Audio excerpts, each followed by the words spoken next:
नमस्कार, मैं जितेंद्र चतुर्वेदी। आखिर ऐसा क्या हुआ कि मनीष सिसोदिया को हाई कोर्ट से उल्टे पांव भागना पड़ गया। वो तो वहां बेल लेने गए हुए थे, दरखास्त लगा रखी थी, फिर क्यों उन्होंने अपनी इंटरिम बेल वापस ले ली? ऐसा क्या हुआ? ये बड़ा सवाल है और ये सवाल इसलिए भी बहुत बड़ा है क्योंकि आम आदमी पार्टी की जो सरकार है, उस सरकार के जो अगुआ हैं, मंत्री हैं, नेता हैं, वो कई तरह की बातें करते हैं और खास तौर से ये कहते हैं कि मामला ही पूरा फैब्रिकेटेड है। तो ऐसी स्थिति में जब जमानत की कोशिश की जा रही है, तब उस कोशिश को बीच रास्ते में छोड़कर भागने के पीछे की क्या वजह है? और फिर यह भी कि आखिर ये जो ईडी की छापेमारी हुई है, उसमें ऐसा क्या मिल गया कि संजय सिंह के होश उड़ गए?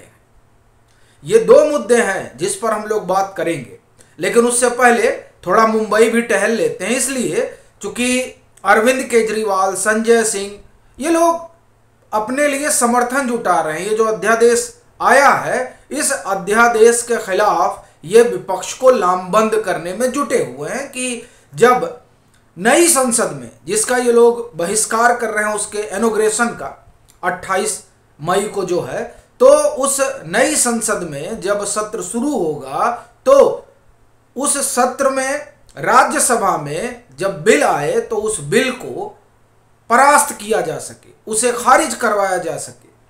उसके लिए ये अभी ममता दीदी से मिले थे, अब उद्धव ठाकरे से मिले हैं और फिर शरद पवार साहब से मिलेंगे। तो ये मेल मुलाकात चल रही थी। इसी बीच खबर आती है छापेमारी की कि साहब ईडी ने तो छापा मारा, और उस छापेमारी के बाद से जो हड़कंप मचा आम आदमी पार्टी के भीतर कि मुख्यमंत्री तक हिल गए दिल्ली के, जो इन दिनों महाराष्ट्र में है। अब सवाल यह है कि ये जो छापेमारी हुई, ये छापेमारी आप देखिए कि सीक्वेंस पहले इसका देखिए, और फिर ये उससे जो संकेत मिल रहे हैं वो जाहिर तौर पर संजय सिंह के माथे पर बल ला रहे हैं। आप अभी देखें, पीछे सीबीआई ने अरेस्ट किया अरविंद सिंह को। Arvind Singh India ahead news से जुड़े हुए हैं। वो 17 करोड़ रुपए जो इधर उधर गए, उसके मामले में जो कुछ व्हाट्सएप से दस्तावेज मिले सीबीआई को, उसको लेकर उनको हिरासत में लिया गया। अब उनको हिरासत में लिया गया और इसी दरमियान एक खबर आती है कि मनीष सिसोदिया ने ये बताया है कि उनका जो वो फोन इस्तेमाल कर रहे थे, उसमें से 2 फोन उन्होंने डिस्ट्रॉय किया है। अब ये 2 बड़ी भारी खबर है। और जब अरविंद सिंह को हिरासत में लिया जाता है, तब अगर आपको ध्यान हो तो संजय सिंह बाकायदे प्रेस कॉन्फ्रेंस करते हैं और कहते हैं कि ये लोग झूठे आरोप लगाते हैं। अभी ये झूठे आरोप की वो आप ये कहें कि कहानी बता ही रहे थे कि इधर मनीष सिसोदिया वाला आ जाता है कि नहीं, उन्होंने फोन वगैरह डिस्ट्रॉय किए हैं।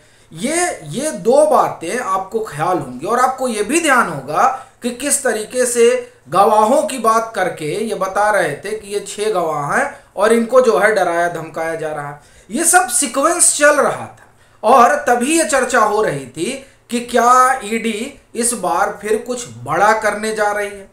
और अब बड़ा करने में पता चला कि साहब ये छापे पड़े, और इस छापे के पीछे की कहानी ये बताई जा रही है कि जो पूछताछ हुई, तो आप देखिए अभी इनिशियल पूछताछ किससे हुई।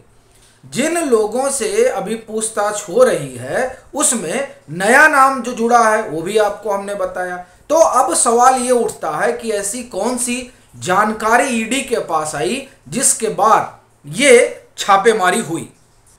अब अगर इस लिहाज से आप देखें तो आपको ध्यान होगा कि दिनेश अरोड़ा ने बाकायदे बयान दिया था और वो सरकारी गवाह हैं। उन्होंने बताया था कि किस तरीके से संजय सिंह ने उन्हें जिम्मा सौंपा था इस बात का कि आप जो है 80-82 लाख रुपए जुटाइए, तमाम जो आपके इस होटल कारोबारी के लोग हैं उनसे मिलकर पार्टी के लिए।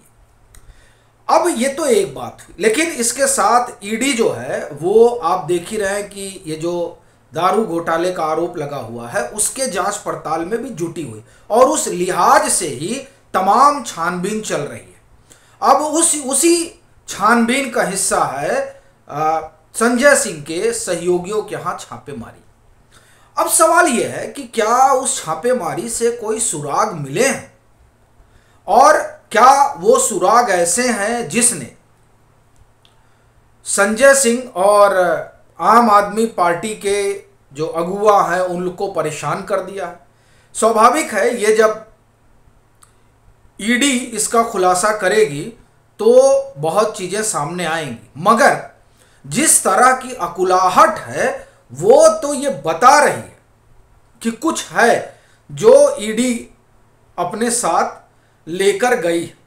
क्योंकि ईडी के ऊपर तो निशाना एक लंबे समय से साधा ही जा रहा है और ये कहा ही जा रहा है कि वो नाहक फंसा रही है, लेकिन उस फंसाने में जब 3-3 जगह नाम होते हैं और जो अप्रूवर हैं वो जब बयान देते हो कि हमसे कहा गया था, हमको संजय सिंह ने मनीष सिसोदिया से मिलाया, तो ये तमाम चीजें जो है एक सवाल तो खड़ा करती हैं। चूंकि दिनेश अरोड़ा जो है ये इस पूरे शराब घोटाले में एक किरदार वो भी रहे। एक बात तो ये हुई। दूसरी, ये जो पूरा शराब घोटाला है वो अभी जिनको इसका शिल्पकार कहा जा रहा है मनीष सिसोदिया, वो अपनी जमानत के लिए बड़े परेशान हैं। और इधर आम आदमी पार्टी के लोग करेंगे नहीं मामला फैब्रिकेटेड है। मामला फैब्रिकेटेड होता तो कम से कम मनीष सिसोदिया को तो बेल मिल ही गई होती, क्योंकि राउस एवेन्यू कोर्ट से तो उनकी बेल सीबीआई वाले मामले में भी खारिज हुई और ईडी वाले मामले में भी खारिज हुई। फिर वो पहुंचते हैं दिल्ली हाई कोर्ट कि साहब यहां से हमको जो है जमानत मिल जाए। अब उस जमानत के लिए वो क्या करते हैं कि इंटरिम जमानत की गुहार लगाते हैं और बताते हैं कि पत्नी का हमारे स्वास्थ्य ठीक नहीं है। आपको ध्यान हो तो स्वास्थ्य का हवाला लेकर ही एक और जो बेल पिटीशन है उस पर आप ये कहें कि बात चल रही है, बहस हो रही है, वो राघव मुटुंगा से जुड़ी हुई है। उन्होंने भी अपनी पत्नी के स्वास्थ्य को लेकर बेल मांगी। अब ये हमने मुझे लग रहा है कल भी हमने ये बात की थी कि अगर कुछ है ही नहीं है तो इस ग्राउंड पर इंटरिम बेल या बेल लेने की क्या जरूरत है, वो तो वैसे ही बेल मिल जाती।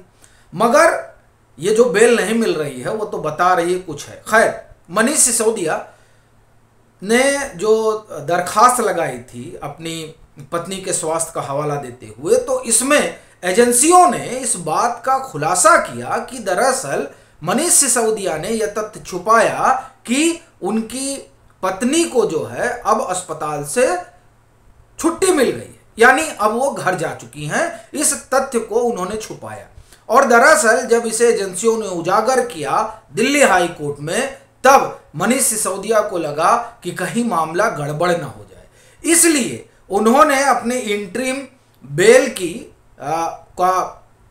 को विड्रॉल कर लिया। अब विड्रॉल ना करें तो क्या करें, क्योंकि एजेंसियों ने उस झूठ को पकड़ लिया था। और वैसे भी आप देखें तो पिछले 3 दिन से एक नैरेटिव गढ़ने की कोशिश आम आदमी पार्टी की तरफ से हो रही है। पहला सत्येंद्र जैन, फिर कल जब मनीष सिसोदिया की जुडिशियल कस्टडी बढ़ाई गई उस दरमियान जब वो कोर्ट में थे तो वहां जो हुआ उसको लेकर एक नैरेटिव गढ़ा जाने लगा। और अब जब छापेमारी हुई तो जाहिर सी बात है वहां कुछ मिला और उस मिलने ने परेशान तो कर दिया है। क्या मिला है, उसमें ऐसा क्या है, वो स्वाभाविक है जब ईडी मुंह खोलेगी तो आम आदमी पार्टी की सरकार ही लेगी। क्या होगा, क्या निकल कर आएगा, ये देखने वाली बात रहेगी।